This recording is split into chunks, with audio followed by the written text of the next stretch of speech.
وحده لا شريك له وأشهد أن محمدا عبده ورسوله يا أيها الذين آمنوا اتقوا الله حق تقاته ولا تموتن إلا وأنتم مسلمون يا أيها الناس اتقوا ربكم الذي خلقكم من نفس واحدة وخلق منها زوجها وبث منهما رجالا كثيرا ونساء واتقوا الله الذي تساءلون به والأرحام إن الله كان عليكم رقيبا يا أيها الذين آمنوا اتقوا الله وقولوا قولا سديدا يصلح لكم أعمالكم ويغفر لكم ذنوبكم ومن يطع الله ورسوله فقد فاز فوزا عظيما أما بعد فإن خير الحديث كتاب الله وخير الهدي هدي محمد صلى الله عليه وسلم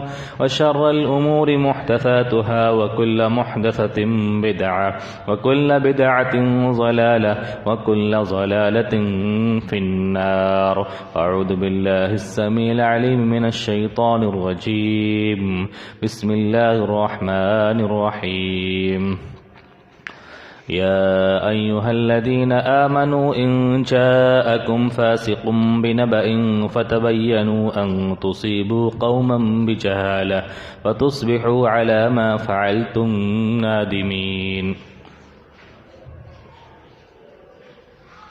معزز و محترم حاضرین جمعہ،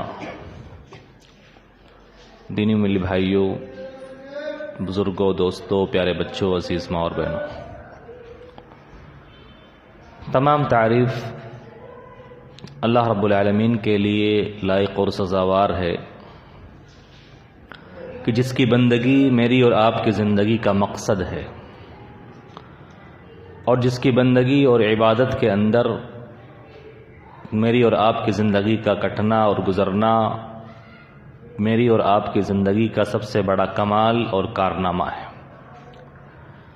انگنت بے شمار لا تعداد درود و سلام نازل ہو آخری نبی جناب محمد رسول اللہ صلی اللہ علیہ وسلم کی ذات گرامی پر، جن کی محنت کی وجہ سے آج دین اسلام ہمیں نصیب ہوا۔ اللہم صلی وسلم وبارک علیہ وعلی آلہ واصحابہ اجمعین۔ معزز سامعین، خطبہ مسنونہ کے بعد قرآن مجید کی سورۃ الحجرات کی ایک آیت میں نے آپ کے سامنے تلاوت کی ہے۔ اس مناسبت سے آج کے خطبہ جمعہ کا موضوع اور ٹاپک بے انتہا اہم ہے۔ معاشرے میں، سماج میں، خاندان میں، گھر میں، دوست و احباب میں جتنے بھی جھگڑے، جتنے بھی اختلافات اور جتنی بھی نفرتیں اور جتنی بھی دشمنیاں پائی جاتی ہیں، ان تمام کا ایک اہم سبب وہ چیز ہے جو آج کے خطبہ جمعہ کا موضوع اور ٹاپک ہے، اور اس چیز کو ہم جانتے بھی ہیں، اس کے بارے میں سنتے بھی ہیں، اپنی روز مرہ کی زندگی میں اس کا استعمال بھی کرتے ہیں، کافی کچھ جانتے ہیں اس کے بارے میں، اور وہ چیز ہے غلط فہمی، مس انڈرسٹینڈنگ۔ غلط فہمی کے تعلق سے کافی کچھ ہم نے سنا ہے، ہم جانتے ہیں، اس کو سمجھتے ہیں۔ ہمارے بعض بھائی استعمال بھی کرتے ہیں کہ غلط فہمی کی وجہ سے آج ہماری دوستی دشمنی میں بدل گئی،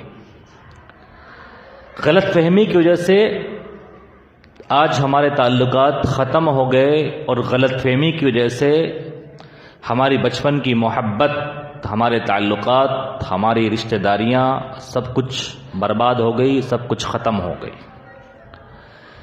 غلط فہمی کسے کہتے ہیں؟ غلط فہمی کی تعریف کیا ہے؟ غلط فہمی کیوں پیدا ہوتی ہے، اس کے اسباب کیا ہیں، اس کے ریزنز کیا ہیں، اور غلط فہمی یہ کیا گل کھلاتی ہے، اس کے نقصانات کیا ہیں، اس کے برے اثرات کیا ہیں جو انسان خود اپنی زندگی میں محسوس کرتا ہے، ان کو دیکھتا ہے، اور غلط فہمی سے بچنے کا علاج اور سولوشن کیا ہے۔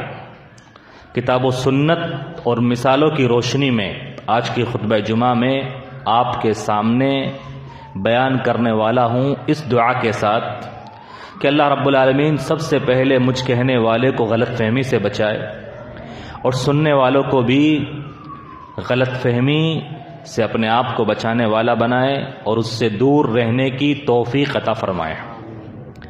میرے بھائیو، غلط فہمی کہتے ہیں معاملہ ویسا نہیں تھا جیسا سمجھ لیا گیا، ریئل سینس میں بات کچھ اور تھی اور سمجھ کچھ اور لیا گیا، حقیقت کچھ اور تھی اور اس کو سمجھا کچھ اور گیا۔ غلط فہمی اگر دیکھا جائے تو غلط فہمی اور ظلم تقریباً ان کا معنی اور مطلب قریب قریب سا ہے، کیونکہ غلط فہمی یہ تمام برائیوں کا پہلا اسٹیج ہے۔ جتنی بھی برائیاں اور گناہ پنپتے ہیں ان کا پہلا اسٹیج غلط فہمی ہے، اور غلط فہمی پیدا ہونے کے بعد انسان پھر دوسروں پر ظلم کرتا ہے۔ یہ کہا جائے کہ غلط فہمی بیج ہے اور ظلم اس سے پنپنے والا ایک کڑوا اور کانٹے دار درخت ہے۔ غلط فہمی ایک وائرس ہے جو انسان کی زندگی کی ساری فائلیں کرپٹ کر ڈالتی ہے۔ غلط فہمی کی وجہ سے غلط فہمی کیا گل کھلاتی ہے، دیکھتے ہی دیکھتے اس غلط فہمی کی وجہ سے ہنستے کھیلتے گھرانے برباد ہو جاتے ہیں۔ غلط فہمی کی وجہ سے بچپن کی محبت، بچپن کی دوستی یہ قربان ہو جاتی ہے، اور غلط فہمی کی وجہ سے محبت والا رشتہ، میاں بیوی کا رشتہ دیکھتے ہی دیکھتے یہ ختم ہو جاتا ہے، اور کتنے ہی کاروباری رشتے، کتنے ہی پارٹنرشپ اس غلط فہمی کی وجہ سے میرے بھائیوں قربان ہو جاتی ہے، برباد ہو جاتی ہے اور ختم ہو جاتی ہے۔ غلط فہمی کیوں پیدا ہوتی ہے، اس کے اسباب کیا ہیں، اس کے ریزنز کیا ہیں؟ غلط فہمی پیدا ہوتی ہے بات چیت سے، گفتگو سے، اور اس کی مثال خود ہمیں احادیث کی کتابوں میں ملتی ہے۔ ایک صحابی دور دراز سے، ان کا گھر دور تھا مسجد نبوی سے، دور دراز سے مسجد نبوی میں نماز پڑھنے کے لیے آیا کرتے تھے، اور نماز کے بڑے پابند تھے وہ۔ کسی صحابی نے کہا کہ بڑی اچھی بات ہے کہ آپ دور سے مسجد نبوی تشریف لاتے ہو اور یہاں آ کر نماز پڑھتے ہو، کاش تمہارا گھر مسجد نبوی کے قریب ہوتا، تمہارا گھر اللہ کے نبی صلی اللہ علیہ وسلم کے گھر کے قریب ہوتا تو کتنی ہی اچھی بات ہوتی۔ ان صحابی نے کہا کہ میں یہ پسند ہی نہیں کرتا کہ میرا گھر مسجد نبی کے پاس ہو، میں یہ پسند ہی نہیں کرتا کہ میرا گھر اللہ کے نبی صلی اللہ علیہ وسلم کے گھر کے پاس ہو۔ سننے والے صحابی کو بڑا تعجب ہوا کہ یہ بات کیسے بول سکتے ہیں، کون نہیں چاہتا کہ اس کا گھر اللہ کے نبی صلی اللہ علیہ وسلم کے گھر کے پاس ہو، اس کا گھر مسجد نبوی کے پاس ہو؟ ضرور یہ منافق ہوگا کہ اللہ کے نبی صلی اللہ علیہ وسلم کے پاس رہنا، اللہ کے نبی صلی اللہ علیہ وسلم کا پڑوسی بننا اسے پسند نہیں ہے۔ انہوں نے جا کر شکایت کی اللہ کے نبی صلی اللہ علیہ وسلم سے کہ تمہارا فلاں فلاں صحابی تمہارے بارے میں ایسی بات بول رہا ہے۔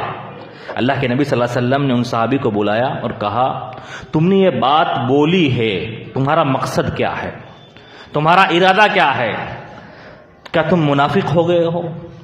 تو صحابی نے جواب دیا اللہ کے نبی صلی اللہ علیہ وسلم میں منافق نہیں ہوا، میں منافق نہیں ہوں، میں یہ چاہتا ہوں کہ میں دور سے مسجد نبوی میں نماز پڑھنے کے لیے آتا ہوں اور جتنے قدم چل کر آتا ہوں اللہ میرے گناہ اس سے ختم کر ڈالتا ہے، میرے گناہوں کا کفارہ بن جاتا ہے۔ میرا پیدل چل کر آنا، میں چاہتا ہوں کہ میرا گھر دور ہی رہے اور میں دور سے نماز پڑھنے آؤں، ہر قدم پر اللہ میرے گناہوں کو بخش دے اور میرے درجات کو بلند فرمائے، اس لیے میں نے یہ بات کہی ہے۔ تو صحابی نے ایک بات بولی اور سننے والے کو غلط فہمی ہو گئی اور ان کے بارے میں غلط رائے قائم کر لے۔ غلط فہمی میرے بھائیو بات چیت سے پیدا ہوتی ہے، کسی کی گفتگو سے پیدا ہوتی ہے۔ اس کی ایک اور مثال لیجئے، کسی کے ہاں لڑکی پیدا ہوئی اور کوئی اس کا ملنے والا رشتہ دار اس کو خوشخبری مبارکبادی دینے کے لیے اس کے گھر مٹھائی کا ڈبہ لے کر جاتا ہے اور کہتا ہے کہ مبارک ہو، تمہارے یہاں بیٹی پیدا ہوئی ہے، اور ہو سکتا ہے اس کے یہاں پہلے سے ایک دو بیٹیاں رہی ہوں۔ اب جس کو مبارکبادی دی جا رہی ہے وہ غلط فہمی کا شکار ہو جاتا ہے کہ یہ آنے والا مجھے ذلیل کرنے کے لیے آیا ہے، مجھے تانا دینے کے لیے آیا ہے کہ اس کے ہاں لڑکیاں پیدا ہوتی ہیں، یہ اس کے ہاں لڑکے پیدا نہیں ہوتے ہیں، یہ میری مردانگی پر شک کرنے آیا ہے۔ حالانکہ بیچارے کا ایسا مقصد نہیں ہوتا، وہ یہ بتانے کے لیے آیا ہے کہ تم بڑے خوش نصیب ہو، تم نصیب والے ہو کہ تمہارے یہاں لڑکی پیدا ہوئی ہے، اللہ نے تمہارے پاس جہنم سے بچنے کا ایک اور سامان بھیج دیا ہے کہ تمہاری لڑکی یہ جہنم میں جانے سے آڑ بن جائے گی۔ لیکن سننے والا کس طرح سے اس کو غلط فہمی میں مبتلا ہو کر کیسے محسوس کرتا ہے۔ غلط فہمی پیدا ہوتی ہے بات سے۔ اس کی ایک اور مثال سمجھیں آپ، کوئی بیچارہ بیمار ہے، ہمارا قریبی رشتہ دار، ہم اس کے پاس عیادت کرنے کے لیے جاتے ہیں، ملنے جاتے ہیں، اس کی خیر و عافیت پوچھنے کے لیے جاتے ہیں، اور جو خیر و عافیت پوچھنے کا جو مسنون طریقہ ہے، اللہ کے نبی صلی اللہ علیہ وسلم جب کسی بیمار کے پاس جایا کرتے تھے تو آپ کا جو طریقہ تھا کہ آپ وہاں جا کر یہ دعائیہ کلمات پڑھا کرتے تھے، لا بأس طہور انشاءاللہ، تمہیں گھبرانے کی ضرورت نہیں ہے، پریشان مت ہوئیے، یہ بیماری تمہارے گناہوں کا کفارہ بنے گی، اس بیماری سے اللہ جتنے تمہارے گناہ ہیں سب ختم کر ڈالے گا، تمہیں گناہوں سے پاک صاف کر ڈالے گا۔ اب بیمار آدمی کے پاس کوئی جاتا ہے اور یہ دعائیہ کلمات بطور عیادت جو مسنون طریقہ ہے اس کے سامنے رکھتا ہے تو وہ غلط فہمی کا شکار ہو کر کیا سمجھتا ہے کہ یہ مجھے تانا دے رہا ہے، مجھے ذلیل کر رہا ہے، اس کی نظر میں گنہگار ہوں اور ان گناہوں میرے کرتوتوں کی سزا اللہ بیماری کی شکل میں مجھے دے رہا ہے۔ وہ غلط فہمی کا شکار ہو جاتا ہے اور اس سے نفرت پال لیتا ہے۔ ہوتا نہیں ہوتا ایسا؟ غلط فہمی میرے بھائیوں اور میری پرسنل لائف میں ایسا بہت مرتبہ ہو چکا ہے، کہیں میں نے خطبے میں کوئی بات بول دی اور امام اور خطیب کی یہ ذمہ داری ہوتی ہے کہ وہ معاشرے میں، سماج میں جب کوئی برائی دیکھے، کوئی کرتوت دیکھے اور کسی کے اندر کوئی خامی دیکھے، نام لیے بغیر جیسا کہ اللہ علیہ وسلم کا طریقہ تھا کہ آپ خطبے میں کہا کرتے تھے جب کوئی برائی، کوئی گناہ، کوئی غلط چیز دیکھتے تھے تو کہتے تھے ما بال اقوام الناس، لوگوں کو کیا ہو گیا ہے، کیا ہو گیا ایسا کرتے ہیں۔ تو میں نے کہیں پر میراث وراثت کے تعلق سے، پراپرٹی کسی کے مرنے کے بعد اس کی پراپرٹی تقسیم ہوتی ہے، اس تعلق سے جو کتاب و سنت کی باتیں ہیں عام الفاظ میں، اور کسی کو ٹارگیٹ کرنا مقصد نہیں تھا، میں نے بول دی۔ ایک بھائی کا فون آیا، بھائی صاحب، امام صاحب آپ نے یہ خطبہ دے دیا، میرے تمام بھائی اب مجھ سے ناراض ہو گئے اور میرے پیچھے پڑ گئے کہ امام صاحب سے یہ خطبہ آپ نے دلایا ہے، یہ باتیں آپ نے بلائی ہے۔ میرے بھائیوں، غلط فہمی یہ بات چیت سے پیدا ہوتی ہے۔ غلط فہمی اسی طرح سے پیدا ہوتی ہے لکھنے سے۔ آج کل سوشل میڈیا کا زمانہ ہے، فیس بک پر اور واٹس ایپ پر بہت کچھ لکھا جاتا ہے، اور جس نے لکھا ہے دیکھنے والے، پڑھنے والے گروپس وغیرہ میں یہ سمجھتے ہیں کہ لکھنے والے نے یہ مجھے ٹارگیٹ کر کے مجھے نشانہ بناتے ہوئے لکھا ہے۔ اس سے بڑی غلط فہمیاں پیدا ہوئی، بڑے لڑائی جھگڑے، اختلافات پیدا ہوئے ہیں۔ ایک جگہ اور واقعہ ایسا پیش آ گیا کہ لکھنے کی وجہ سے بڑا ہنگامہ اور فتنہ برپا ہو گیا۔ کیسے؟ آج کل کہیں پہ کوئی تقریری پروگرام ہوتا ہے تو اس کا ایڈورٹائزمنٹ یا اشتہار واٹس ایپ وغیرہ پہ نکالا جاتا ہے کہ فلاں جگہ فلاں دن فلاں مسجد میں فلاں امام صاحب کا فلاں خطیب صاحب کا تقریری پروگرام ہے. تو کسی نے ایڈورٹائزمنٹ نکالا اور نیچے لکھ دیا نوٹ اس پروگرام عورتوں کا معقول انتظام رہے گا. نیچے لکھ دیا عورتوں کا معقول انتظام رکھ لیا. اب کسی پڑھنے والے نے جس کی سوچ تھوڑی ہلکی تھی تو اس نے وہ غلط فہمی کا شکار ہو گیا اور سوچنے لگا کہ یار تقریری پروگرام ہے, کام اتنا اچھا کرنے جا رہے ہیں اور لکھ رہے ہیں کہ عورتوں کا انتظام ہے, عورتوں کو وہ کیوں بلا رہے ہیں؟ کیا عورتیں بھی آئیں گی وہاں, ان کے ساتھ بیٹھے گی وہاں, ان کے ساتھ عورتوں کا ملاپ ہوگا؟ کتنا گندا کام کر رہے ہیں. اور اگر ہماری جماعت میں سے کوئی لکھ دے, جو دوسری جماعت والے جو اپنی بہن بیویوں بیٹیوں کو مسجد میں نہیں بھیجتے, تو پھر وہ تو یہی سمجھیں گے کہ کام تو اچھا کر رہے ہیں, مسجد میں تقریری پروگرام ہے اور عورتوں کا بھی انتظام کر رہے ہیں. میرے بھائیو, غلط فہمی کا شکار ہونے کی ضرورت نہیں ہے. عورتیں مسجد میں آتی ہیں تو ان کو تقریر سنانا, خطبہ سنانا, ان کو بیان سنانا مقصود ہوتا ہے. ان کا مسجد میں آنے کا راستہ الگ ہوتا ہے, ان کا طہارت خانہ الگ ہوتا ہے, ان کا وضو خانہ الگ ہوتا ہے, پردے کا معقول انتظام ہوتا ہے. لیکن لکھنے کی وجہ سے غلط فہمی پیدا ہو جاتی ہے, پھر انسان وہ کر جاتا ہے جو نہیں کرنا چاہیے. غلط فہمی میرے بھائیوں پیدا ہوتی ہے حرکات و سکنات سے, اشارے اور کنایے سے. دو بھائی آپس میں مسجد میں بات کر رہے ہیں, تیسرا بھائی ایک کونے میں بیٹھا ہے اور دو بھائی جو باتیں کر رہے ہیں وہ آپس میں ان کا پرسنل میٹر ہے, وہ تھوڑا ہنس رہے ہیں اور اپنی بات میں مگن ہے. تیسرا دور بیٹھا ہوا سوچتا ہے کہ یہ ضرور میرے بارے میں بات کر رہے ہوں گے, ضرور یہ میری غیبت چغلی کر رہے ہوں گے, اور ان کے تعلق سے غلط فہمی میں مبتلا ہو کر ان سے رشتے توڑ لیتا ہے اور ان سے وہ کر جاتا ہے جو نہیں کرنا چاہیے. غلط فہمی میرے بھائیوں کبھی کبھی انسان کی کسی ایسی ایکٹیویٹی سے پیدا ہو جاتی ہے کہ انسان اس کو دیکھنے والا غلط چیز پر محمول کر لیتا ہے. کوئی بھائی بیچارہ اللہ والا نمازی, کرتا پاجامہ پہنے ہوئے, داڑھی رکھے ہوئے, ٹوپی لگائے ہوئے, کسی نے اس کو دیکھ لیا شراب کی دکان پر, غلط فہمی کا شکار ہو گیا کہ لوگوں کے سامنے بڑا اچھا بنا پھرتا ہے, نمازی ہے اور پرہیزگار ہے اور حلیہ وضاقتہ دینداری والا, لوگوں کو دھوکہ دے رہا ہے, اور یہاں پر شراب کی دکان پہ کیا کر رہا ہے. حالانکہ حقیقت کا پتہ لگایا جائے تو پتہ چلے گا بیچارہ خود شراب کی دکان والے نے فون کیا, بتلایا کہ تمہارا بھائی یہاں شراب پی کر پڑا ہوا ہے, ہنگامے کر رہا ہے, ابھی پولیس آئے گی اس کو اٹھا کر لے جائے گی, اس سے پہلے تم اس کو گھر لے جاؤ. وہ اپنے بھائی کو لینے گیا تھا, لیکن دیکھنے والا خود ہی اپنے آپ میں ذہنیت خراب کر کے اس کے بارے میں بہت کچھ سوچ لیا اور بہت کچھ محبوب کر لیا. جیسا کہ میں نے کہا, غلط فہمی یہ تمام برائیوں کا پہلا اسٹیج ہے. اس کے بعد تمام برائیاں نکلنا شروع ہوتی ہے. جو کسی کے تعلق سے غلط فہمی کا شکار ہو گیا, اب وہ اس کی جاسوسی کرے گا, اس کے گناہ, اس کے کرتوت اور اس کی ہر چیز پر نظر رکھے گا, اس کو ذلیل کرے گا, بدنام کرے گا, اس کی غیبت کرے گا, اس کی عزت اچھالے گا. غلط فہمی کی وجہ سے جتنے تمام برائیاں ہیں وہ سب جنم لیتی ہے. میرے بھائیوں, غلط فہمی پیدا ہوتی ہے بے توجہی سے, بے رخی سے. اس کی مثال بھی ہمیں احادیث کی کتابوں میں ملتی ہے. ایک مرتبہ خود عثمان غنی رضی اللہ عنہ بیان فرماتے ہیں, اللہ کے نبی صلی اللہ علیہ وسلم اس دنیا سے چلے گئے اور صحابہ کرام بڑے پریشان تھے, غم کے حالت میں تھے, سب مغموم تھے, پریشان تھے. اللہ کے نبی صلی اللہ علیہ وسلم اس دنیا میں سے چلے گئے, میں بھی غم کی حالت میں ایک جگہ بیٹھا ہوا تھا. عمر فاروق رضی اللہ عنہ میرے پاس سے گزرے, انہوں نے مجھے سلام کیا اور مجھے پتہ ہی نہیں چلا, اور سلام کر کے گزر گئے, میں ان کا سلام کا جواب نہیں دے سکا. عمر فاروق رضی اللہ عنہ کو یہ بات تھوڑی گرا گزری کہ عثمان جیسا جلیل القدر صحابی, میں نے ان کو سلام کیا, انہوں نے میرے سلام کا جواب نہیں دیا, انہیں بڑی تکلیف ہوئی.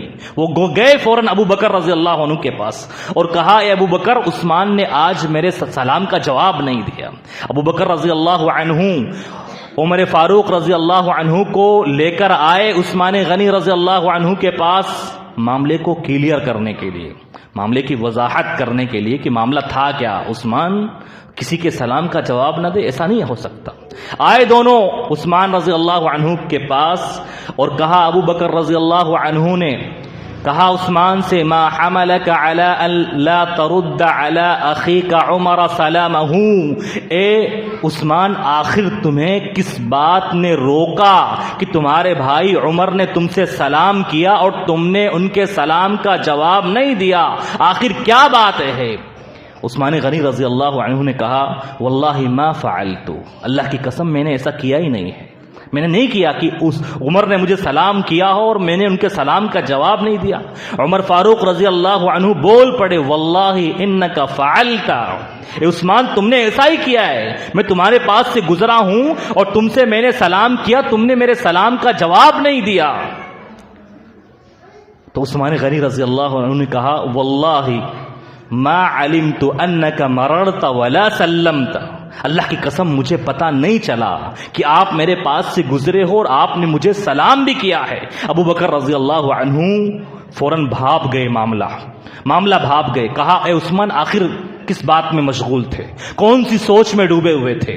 عثمان غنی رضی اللہ عنہ نے کہا کہ میں ایک سوچ اور فکر میں ڈوبا ہوں. مجھے غم ستایا جا رہا ہے کہ اللہ کے نبی صلی اللہ علیہ وسلم اس دنیا سے چلے گئے اور ایک سوال تھا میرے پاس جو میں آپ صلی اللہ علیہ وسلم سے آپ کی زندگی میں نہیں پوچھ سکا.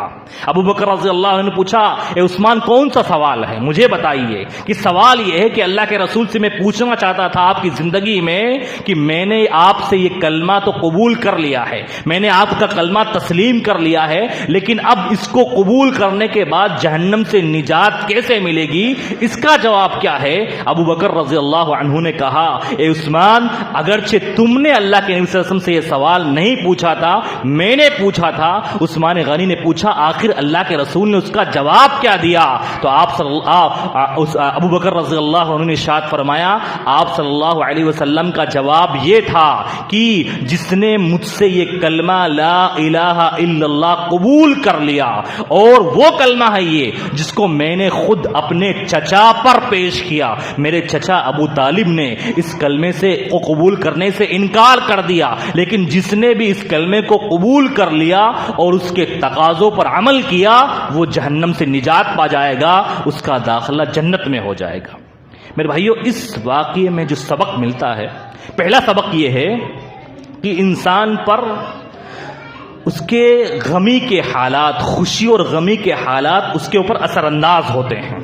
انسان کسی ٹینشن میں ہے، کسی فکر میں ہے، تو وہ اپنے آس پاس کے حالات سے بے خبر ہو جاتا ہے. مثال سے سمجھیے، میرا کوئی اپنا اگر ہاسپٹل میں ایڈمٹ ہو، میرا بچہ ایڈمٹ ہاسپٹل میں ڈاکٹروں کے چکر کاٹ رہا ہوں، کبھی یہ دوا لینے جا رہا ہوں، کبھی وہ دوا، کبھی وہ رپورٹ نکالنے جا رہا ہوں، اور میں ہاسپٹل کی سیڑھیوں سے گزروں، کوئی میرا ملنے والا، مجھے جاننے والا اگر وہاں سے گزرے اور مجھے سلام کرے، لیکن میرا دماغ کہیں اور ہے، میں کچھ اور سوچ رہا ہوں، کسی اور فکر میں مبتلا ہوں. مجھے پیسے کی ٹینشن ہے، مجھے اپنے کاروبار کی ٹینشن ہے، مجھے روزی روٹی کا مسئلہ ہے، مجھے میرے بیمار بچے کی تکلیف کا مسئلہ ہے. ہو سکتا ہے کہ میں بے خبر ہو جاؤں، مجھے پتا نہ چلے کہ کون گزرا ہے اور کس نے مجھ سے سلام کیا ہے، میں اس کے سلام کا جواب نہ دے پاؤں. تو سلام کرنے والے کو کبھی بھی غلط فہمی کا شکار نہیں ہونا چاہیے کہ یہ مجھ سے دشمنی رکھتا ہے، یہ مجھ سے نفرت کرتا ہے، اس لیے اس نے میرے سلام کا جواب نہیں دیا، بڑا نیک بنا پھرتا ہے لوگوں کے سامنے، اور آج اس نے میرے سلام تک کا جواب نہیں دیا. دوسرا سبق یہ ملتا ہے میرے بھائیوں کہ غلط فہمی پیدا ہو جانا عام بات ہے. یہ انسان کی فطرت میں داخل ہے، کیونکہ شیطان لگا ہوا ہے. کسی کو بھی کسی کے تعلق سے غلط فہمی پیدا ہو سکتی ہے. صحابہ کرام میں بھی غلط فہمیاں پیدا ہو جاتی تھی، لیکن وہ ان غلط فہمیوں کو پنپنے نہیں دیتے تھے، وہ بات کو وہیں ختم کرنے کی کوشش کرتے تھے. کبھی کسی کے یہاں کسی وجہ سے کوئی غلط فہمی پیدا ہو جائے کسی بھائی کے تعلق سے، تیسرے آدمی کا، تھرڈ پارٹی کا، یہ فریضہ اس کی ذمہ داری بنتی ہے کہ وہ اس غلط فہمی کو دور کرے، دور کروائے۔ ہمارے یہاں کیا ہوتا ہے، کوئی دو آدمیوں کے درمیان غلط فہمی ہو گئی، کوئی ہمارے پاس آ رہا ہے کہ اس نے میرے تعلق سے ایسا کیا ہے، ہم معاملہ سلجھانے کے بجائے آگ میں پیٹرول ڈالنے کا کام کریں گے۔ ہاں اس کی عادت یہی ہے، وہ ایسا ہی کرتا ہے۔ تمہیں سلام کا جواب نہیں دیا، مجھے میرا بھی سلام کا جواب نہیں دیتا۔ میرے بھائیو ایسی عادت نہیں ہونی چاہیے۔ معاملے کو تھرڈ پارٹی کو صلح کرانے کی کوشش کرنی چاہیے۔ میرے بھائیو غلط فہمی کے بہت سارے اسباب اور ریزن ہو سکتے ہیں، بہت سارے اسباب اور ریزن ہو سکتے ہیں۔ انسان خود بخود ریزن اور اسباب بنا لیتا ہے، لیکن یہ موٹے موٹے اسباب ہیں جو میں نے آپ کے سامنے بیان کیے۔ غلط فہمی کے نقصانات کیا ہیں میرے بھائیو؟ غلط فہمی کے نقصانات کیا ہیں؟ غلط فہمی کا نقصان یہ ہے کہ جو آدمی غلط فہمی میں مبتلا ہوتا ہے وہ اپنا سکون برباد کر ڈالتا ہے، اپنا سکون، اپنا چین اس کا غارت ہو جاتا ہے۔ پھر وہ سوچتے رہتا ہے کہ اس نے ایسا کیا تو کیوں کیا، فلاں آدمی آج بائک پر جا رہا تھا، اس کے پیچھے فلاں عورت برقعے میں بیٹھی ہوئی تھی، وہ عورت کون تھی، اس وقت تو اس کی بیوی گھر پہ تھی، وہ کس کے ساتھ جا رہا تھا، اس کا کسی سے کیا چکر ہے، کیا چکر نہیں، وہ سوچتا رہتا ہے، اس کی نیند برباد ہو جاتی ہے، وہ اپنا سکون ختم کر لیتا ہے۔ بھائی وہ جو اس کے پیچھے عورت بیٹھی وہ اس کی بہن بھی ہو سکتی ہے، وہ اس کی خالہ بھی ہو سکتی ہے، وہ اس کی پوتی بھی ہو سکتی ہے، اس کی نواسی بھی ہو سکتی ہے، کوئی اور اس کی قریبی رشتہ دار ہو سکتی ہے۔ لیکن انسان جب غلط فہمی میں مبتلا ہوتا ہے پھر رات بھر وہ سوچے جاتا ہے، اپنا چین و سکون ختم کر لیتا ہے، اس کو نیند تک نہیں آتی، اور اس کی وجہ سے اس کو طرح طرح کی بیماریاں لگ جاتی ہے۔ کیونکہ جب انسان کسی چیز کو اپنے بھیجے میں، اپنے ذہن میں مسلط کر لیتا ہے تو پھر اس کو طرح طرح کی بیماریاں لگتی ہے، اس کو ایسی بیماریاں لگتی ہے کہ اس کا چین و سکون ختم ہو جاتا ہے۔ ایسا انسان کبھی کسی پر بھروسہ کر ہی نہیں سکتا، وہ ہمیشہ دوسروں کو اپنا دشمن سمجھتا ہے۔ غلط فہمی کے میرے بھائیوں نقصانات، غلط فہمی یہ قطع تعلقی تک لے جاتی ہے، اس سے انسان تمام رشتوں کو کھو بیٹھتا ہے، تمام رشتہ داریاں اس کی ختم ہو جاتی ہے۔ آپ دیکھیں جتنے بھی طلاق کے واقعات رونما ہوتے ہیں، جتنے بھی طلاق کے واقعات، اگر اکثر طلاق کے واقعات کی حقیقت میں جایا جائے تو سبب یہ بنتا ہے کہ بات چھوٹی سی تھی، غلط فہمی پیدا ہو گئی اور بات کو بتنگڑ بنایا گیا اور طلاق ہو گیا، بچے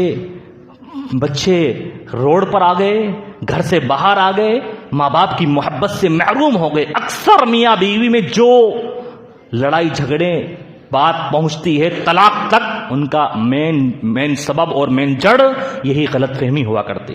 شوہر گھر پہ آیا، بیوی موبائل پر بات کر رہی ہے اور شوہر کو دیکھ کر اس نے موبائل رکھ دیا، اب شوہر فوراً غلط فہمی میں مبتلا ہو گیا، پتہ نہیں کس سے بات کر رہی ہوگی اور میرے آتے ہی اس نے یہ فون رکھ دیا ہے، پتہ نہیں میرے گھر والوں کی شکایت اپنے میکے میں کرتی ہوگی، کس سے بات کرتی ہوگی، اور حقیقت یہ تھی کہ وہ اپنے بھائی سے یا اپنے ابو سے، اپنی امی سے بات کر رہی تھی۔ یہ سوچ کر ڈر کے مارے، احترام کے مارے، میرا شوہر آیا بھی بولے گا کہ ہمیشہ موبائل فون پہ لگے رہتے، لیکن شوہر غلط فہمی مبتلا ہو کر ایسے کام کر جاتا ہے جس کو نہیں کرنا چاہیے۔ میرے بھائیوں غلط فہمی کی وجہ سے انسان کو بعد میں پچھتانا پڑتا ہے، اس کو افسوس ہوتا ہے، اس کو ندامت ہوتی ہے، شرمندگی ہوتی ہے کہ میں نے کسی کے بارے میں کیسے کیا سوچ لیا۔ اس کی مثال بھی ہمیں ملتی ہے حدیث کی کتابوں میں۔ ایک تابعی تھے، وہ بیان فرماتے ہیں کہ میں نے عمر فاروق رضی اللہ عنہ کو دیکھا ان کی خلافت کے زمانے میں کہ عمر فاروق رضی اللہ عنہ تقریباً کافی دنوں سے رات میں ایک گھر میں جاتے ہیں، ایک جھوپڑی، ایک کٹیا میں جاتے ہیں، اور جاتے ہیں تھوڑی دیر کے بعد واپس آ جاتے ہیں۔ میرے ذہن میں غلط فہمی پیدا ہوئی کہ عمر فاروق کہاں جاتے ہیں، کس کے گھر میں جاتے ہیں، اس گھر میں کون رہتا ہے، ان کا اس کے ساتھ کیا تعلق ہے۔ تابعی نے سوچا کہ ضرور میں پتہ لگاؤں گا کہ عمر فاروق رضی اللہ عنہ آخر جاتے کس کے گھر میں۔ تابعی کہتے ہیں کہ عمر فاروق رضی اللہ عنہ رات میں جایا کرتے تھے اور میں تحقیق کرنے کے لیے، جاسوسی کرنے کے لیے دن میں گیا اس جھوپڑی کے اندر، اس کٹیا کے اندر۔ میں نے دروازہ کھولا، اندر ایک بوڑھی اندھی عورت بیٹھی ہوئی تھی، بوڑھی اندھی عورت بیٹھی ہوئی تھی. میں نے پوچھا کہ رات میں جو آدمی تمہارے پاس آتا ہے وہ کون ہے؟ بوڑھی عورت نے جواب دیا، اندھی عورت نے، میں اس کو جانتی نہیں ہوں وہ کون ہے، میں اس کو جانتی نہیں ہوں، لیکن وہ آتا ہے، میرے گھر کی صاف صفائی کرتا ہے اور مجھے کھانا کھلاتا ہے، پھر واپس چلا جاتا ہے. تابعی کو بڑا افسوس ہوا. میں نے عمر فاروق رضی اللہ عنہ کے تعلق سے غلط فہمی پیدا کر لی، ان کے تعلق سے میں کیا کیا سوچنے لگ گیا. میرے بھائیو، غلط فہمی کبھی کبھی نیک انسان اپنے کچھ نیک اعمال چھپ کر کرتا ہے تاکہ کسی کو پتہ نہیں چلے، لیکن دیکھنے والا یہ سمجھتا ہے کہ یہ کچھ غلط کر رہا ہے، اس کے ارادے کچھ غلط ہیں جس کی وجہ سے یہ کام کر رہا ہے. میرے بھائیو، ایسا ایک اور واقعہ، انسان غلط فہمی کسی کو دیکھ کر اپنے ذہن میں شکوک و شبہات پیدا کر لیتا ہے اور کسی سے نفرت کرنے لگ جاتا ہے، حالانکہ بات ویسی نہیں ہوتی جیسا دیکھنے والا دیکھ رہا ہے. عمر فاروق رضی اللہ عنہ کے زمانے میں مال غنیمت کا مال آیا، ایک جنگ جیتی تھی صحابہ کرام نے، مال غنیمت کا مال آیا تو عمر فاروق رضی اللہ عنہ نے پورا مال تقسیم کر دیا. تقسیم کے اندر کسی کے یہاں اگر ایزار آ گئی تو کسی کے ہاں قمیص نہیں آیا. ایک چیز آئی تھی، یا تو ایزار ملا تھا یا قمیص ملا تھا. عمر فاروق رضی اللہ عنہ جمعے کے دن خطبہ دینے کے لیے آئے. عمر فاروق رضی اللہ عنہ نے ایزار اور قمیص دونوں پہنا ہوا تھا. کسی کو غلط فہمی ہو گئی کہ ہمیں تو انہوں نے ایک ایزار یا ایک قمیص، اور خود ایزار اور قمیص دونوں پہن کر آئے ہیں. فوراً کہا، امیر المومنین، آپ نے انصافی نہیں کی ہے، آپ نے انصاف سے کام نہیں لیا ہے، دوسروں کو کم دیا ہے اور آپ نے خود اپنے لیے زیادہ رکھا ہے. عمر فاروق رضی اللہ عنہ امیر المومنین تھے، وہ چاہتے تو کسی اور طریقے سے بدلہ لے سکتے تھے کہ میرے تعلق سے تم کس طرح سے غلط فہمی کے شکار ہو رہے ہو، تمہیں اس کی سزا ملے گی. انہوں نے فوراً کہا کہ اس کا جواب میرا بیٹا عبداللہ دے گا، میرا بیٹا عبداللہ اس کا جواب دے گا. عبداللہ بن عمر رضی اللہ عنہ اس انسان کو جواب دیا کہ میں نے میرا حصہ میرے والد کو دے دیا. یہ ابا جان، آپ کے پاس ایزار ہے، یہ قمیص میرے حصے میں آیا ہے، آپ اس دونوں کو پہن لیجئے تاکہ آپ زیادہ اچھے لگے. میرے باپ کو میں نے یہ ہدیہ دیا ہے. تو جس نے جو بات دیکھی تھی اس کے سمجھ میں آ گئی، جیسا معاملہ تھا ویسا حقیقت میں نہیں ہے. میرے بھائیوں، یہ غلط فہمی انسان کو پچھتانے پر مجبور کرتی ہے. غلط فہمی کا علاج کیا ہے؟ اگر کوئی آدمی اس غلط فہمی کا علاج اور سولوشن کرنا چاہتا ہے تو اس کا علاج کیا ہے؟ غلط فہمی میرے بھائیوں ایک طرح کا وائرس ہے، وائرس، اور اس کا علاج، اس کا اینٹی وائرس ہے تحقیق. انسان ریسرچ کرے، کوئی کسی کے تعلق سے کوئی بات سنے فوراً فیصلہ نہ کرے، تحقیق کرے کہ معاملہ ہے کیا.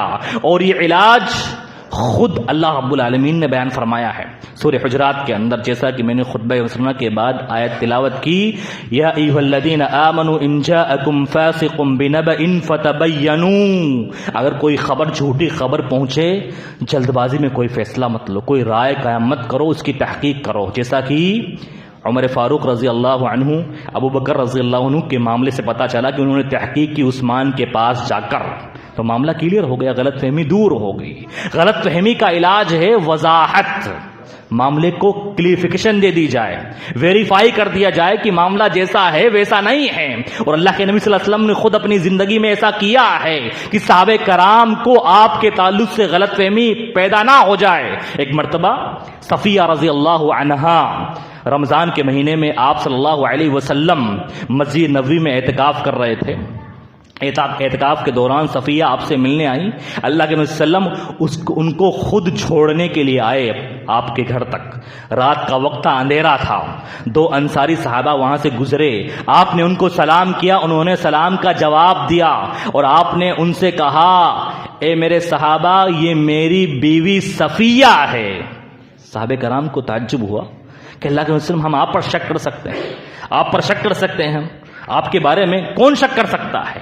تو آپ صلی اللہ علیہ وسلم نے ارشاد فرمایا، ان الشیطان، شیطان، یہ انسان کے رگ میں جس طرح سے خون دوڑتا ہے ویسے ہی شیطان بھی انسان کے رگ میں خون کی طرح دوڑتا ہے. ہو سکتا ہے شیطان تمہارے دل میں میرے تعلق سے کوئی بات ڈال دیتا اور تم میرے تعلق سے غلط فہمی کے شکار ہو جاتے ہیں. میرے بھائیوں، غلط فہمی کا علاج یہ ہے کہ انسان آخرت میں اپنے اللہ کے سامنے جواب دہی کا ہمیشہ احساس رکھے کہ میں غلط فہمی کا شکار ہو کر کسی کے تعلق سے رائے قائم کر کے اس سے نفرت اور دشمنی مول لے کر اللہ رب العالمین کے ہاں میری اس تعلق سے بھی پکڑ ہونے والی ہے۔ اللہ نے کیا فرمایا؟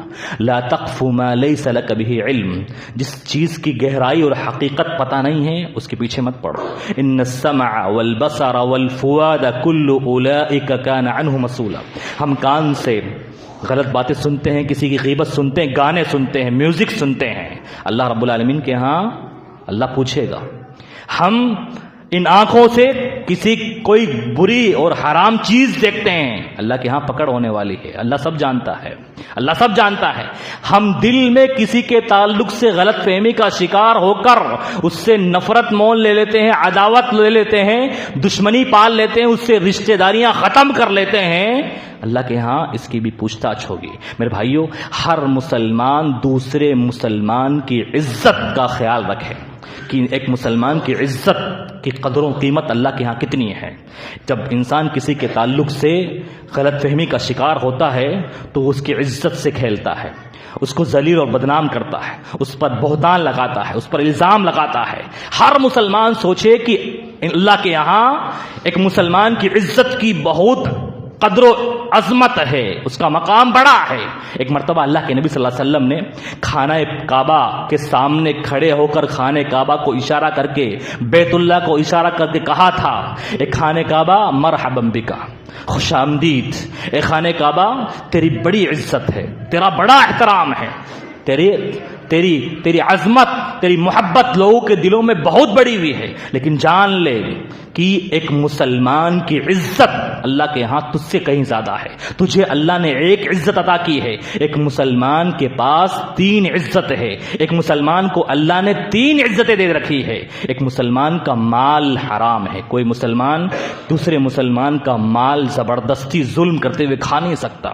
ایک مسلمان کا خون حرام ہے، کوئی مسلمان کسی مسلمان کو قتل مار نہیں سکتا کسی کو۔ اسی طرح سے ایک مسلمان کی عزت یہ بھی دوسرے مسلمان پر حرام ہے کہ وہ اس کی عزت کے ساتھ کھلواڑ کرے، اس کی عزت کے ساتھ کھیلے۔ ایک مسلمان، میرے بھائیوں، غلط فہمی سے بچنا ہے، غلط فہمی سے بچنا ہے۔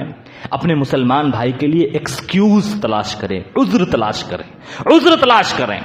ہو سکتا ہے اس نے یہ بات بولی ہو، اس نے یہ کام کیا، اس کی کوئی مجبوری ہو، اس کے پاس کوئی عذر ہو۔ محمد بن سیرین رحمہ اللہ ایک تابعی ہیں، وہ کہا کرتے تھے، نصیحت کرا کرتے تھے، اذا بلغک عن اخیک شیء فلتمس لہ عذر، جب تمہارے پاس تمہارے مسلمان بھائی کے تعلق سے کوئی خبر پہنچے، کوئی بری بات پہنچے، تم اس کے لیے عذر تلاش کرو، اس کے لیے ایکسکیوز تلاش کرو۔ ہو سکتا ہے کوئی نہ کوئی اس کی مجبوری رہی ہوگی، کوئی نہ کوئی اس کے پاس عذر ہے، تبھی اس نے یہ کام کیا ہوگا۔ فَإِن لَّمْ تَجِدْ لَهُ عُذْرًا فَقُلْ فِي نَفْسِكَ إِنَّ لَهُ عُذْرٌ، اگر تمہیں کوئی عذر نہ بھی ملے کوشش کرنے کے باوجود، تو بھی اپنے دل سے کہو کہ ہے اس کے پاس عذر، ہے اس کے پاس عذر۔ ابو مسعود رضی اللہ عنہ کے پاس ایک شرابی لایا گیا جس کی داڑھی سے شراب کے قطرات گر رہے تھے، کہا گیا یہ شراب پیتا ہے۔ ابو مسعود رضی اللہ عنہ نے ارشاد فرمایا، انا نہینا عن التجسس، ہمیں جاسوسی کرنے سے منع کیا گیا ہے، ہمیں جاسوسی کرنے سے منع کیا گیا ہے، جب تک بالکل ثبوت کے ساتھ، دلائل کے ساتھ واضح نہیں ہو جائے گا کہ اس نے شراب پی ہے، تب تک ہم اس کو کوڑے نہیں لگا سکتے۔